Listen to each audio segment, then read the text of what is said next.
Hello बच्चों, आइए प्रश्न को देखते हैं। dy बटा डी एक्स प्लस वाई बराबर में साइन एक्स, ये एक अवकल समीकरण है। इसका व्यापक हल यहाँ पे खालिस्तान में हमें भरना है। क्या होगा? प्रश्न को हल करने से पहले इसकी मुख्य अवधारणा के बारे में चर्चा कर लेनी है। मुख्य अवधारणा। अब देखो, सबसे पहली चीज, कोई भी अवकल समीकरण हो उसको हल करने के लिए तीन तरीके निर्धारित होते हैं। पहला तरीका अपने पास चर पृथक्करण विधि होती है। दूसरा तरीका अपने पास समघातीयकरण विधि होती है। और तीसरा तरीका अपने पास प्रथम कोटि के अवकल समीकरण का हल ज्ञात करना होता है। और ये अपने पास जो समीकरण दे रखा है वो प्रथम कोटि का रेखिक अवकल समीकरण है। प्रथम कोटि का रेखिक अवकल समीकरण, रेखिक अवकल समीकरण है। और इसका हल ज्ञात करने के लिए एक निश्चित तरीका होता है, अवकल समीकरण। देखो, इसमें क्या होता है, जैसे ये भी दो तरीके के होते हैं। पहला अपने पास dy बटा डी एक्स प्लस में पी वाई बराबर में क्यों हो जाए।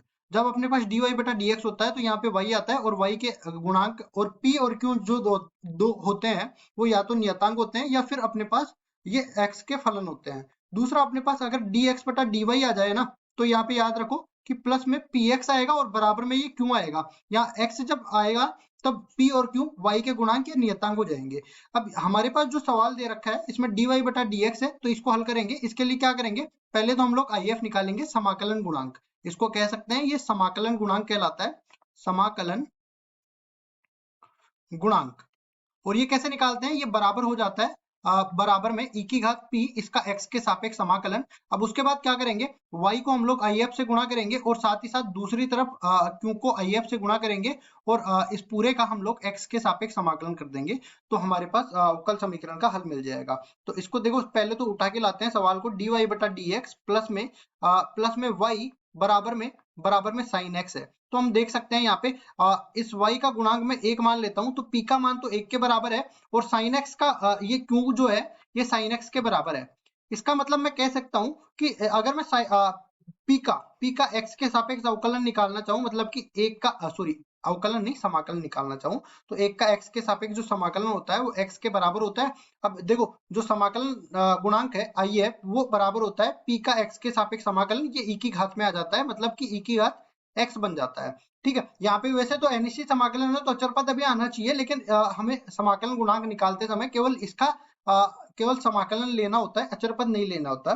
तो अब उसके बाद में देखो क्या करेंगे, यहाँ पे समाकलन गुणांक आ गया। उसके बाद हम यहाँ पे y को, पहले तो y को समाकलन गुणांक if से गुणा करेंगे और दूसरी तरफ अपन जो q है उसको समाकलन गुणांक if से गुणा करेंगे और उसके बाद x के सापेक्ष इसका समाकलन कर देंगे। तो देखिए, यहाँ से y गुणा में e की घात x हो जाएगा और दूसरी तरफ e की घात x गुणा में यहाँ पे देखो q कितना है, साइन x के बराबर है, तो साइन x को इसके गुणा में आ जाएंगे, ले लेंगे और x के सापेक्ष इसका समाकलन कर देंगे। तो देखिए, यहाँ पे समाकलन कैसे करेंगे, यहाँ पे दो फलन गुणा के रूप में आ गए और दो फलन जब भी गुणा के रूप में आते हैं तो खंड से विधि यहाँ पे लगा देते हैं। ठीक है, और खंड से विधि लगाने का एक तरीका होता है क्या, जब अपने पास इसमें पहला और दूसरा फलन चुनना पड़ता है। आइलेट विधि से पहला और दूसरा, मतलब प्राथमिकता का नियम होती है, ये होता है आई मतलब इनवर्स फंक्शन, मतलब प्रतिलोम त्रिकोणमितीय फलन, एल मतलब लघुगणक फलन, ए मतलब एल्जेब्रिक मतलब कि बीजगणितीय फलन, टी मतलब ट्रिगोनोमेट्रिक मतलब त्रिकोणमितीय फलन, ये एल्जेब्रिक, ये अपने पास एक्सपोनेंशियल मतलब चरघातांकी फलन। ठीक है, तो यहाँ पे चरघातांकी फलन बाद में है, तो इसको तो दे देंगे हम लोग दूसरा फलन और इसको दे देंगे पहला फलन। ठीक है, अब उसके बाद करेंगे क्या, देखो इस तरह से पहले फलन को इसी तरह रखते हैं और दूसरे फलन का समाकलन कर देते हैं x के सापेक्ष माइनस में। अब देखो, पहले फलन का अवकलन कर देते हैं x के सापेक्ष और इसके साथ ही दूसरे फलन का समाकलन कर देते हैं x के सापेक्ष, और ये पूरा जो भी आएगा ना, इस पूरे का x के सापेक्ष समाकलन कर देंगे और यही अपने पास दिए हुए इस तरह से पहले और दूसरे फलन के x के सापेक्ष समाकलन का मान आ जाएगा। ये अपने पास खंड से विधि होती है। तो देखो, इसको हल करते हैं। y गुणा में e की घात x तो इसी तरह रहने वाला है, e की घात x का समाकलन करेंगे और sin x को इसी तरह रहने देंगे। तो देखो, e की घात x का e की घात x के बराबर हो जाएगा, माइनस में यहाँ पे sin x का अवकलन होगा cos x के बराबर और e की घात x का समाकलन e की घात x के बराबर हो जाएगा। अब देखो, फिर से इसका समाकलन करना है पूरे का, तो देखो क्या करेंगे, y गुणा में e की घात x बराबर में e की घात x गुणा में sin x, ये बन जाएगा और माइनस में यहाँ पे अब देखो फिर से वही खंड से विधि इसमें लगाने वाले हैं, तो cos x को इसी तरह रहने देंगे और e की घात x का समाकलन कर देंगे, e की घात x के बराबर आ जाएगा।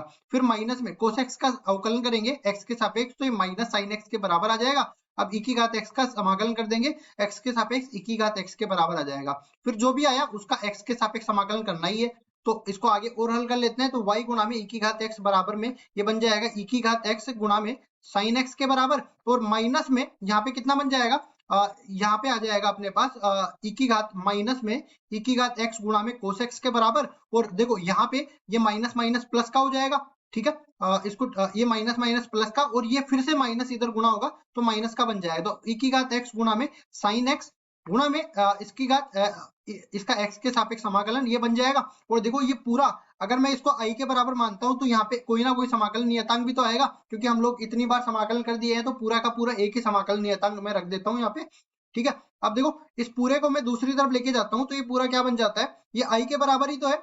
मतलब कि मैं कह सकता हूँ कि ये जो हम लेके आ रहे थे ये पूरा अपने पास यहाँ पे मिल गया, मतलब कि y गुणा में e की घात x है, ये दूसरी तरफ जाएगा तो ये अपने पास y गुणा में e की घात x दो बार बन जाएगा, तो 2 गुणा में y गुणा में e की घात x बराबर में क्या बन जाएगा, e की घात x उभयनिष्ठ ले लेता हूँ, और यहाँ पे sin x माइनस में cos x बन जाएगा, और प्लस में एक अचर पद c और आ जाएगा। इसको आगे भी हल करते हैं ना, तो e की घात x का भाग दे सकते हैं केवल, तो y बराबर में क्या बन जाएगा, 1/2 गुणा में sin x माइनस में cos x, sin x minus में cos x, और यहाँ पे कितना बनेगा, प्लस में c बटा में 2 गुणा में e की घात c बटा में 2 गुणा में e की घात x, ये बन जाएगा। तो ये आ गया अपने पास अवकल समीकरण का व्यापक हल, और यही हमारा उत्तर है। आशा करता हूँ ये सवाल आपको समझ में आया होगा। धन्यवाद।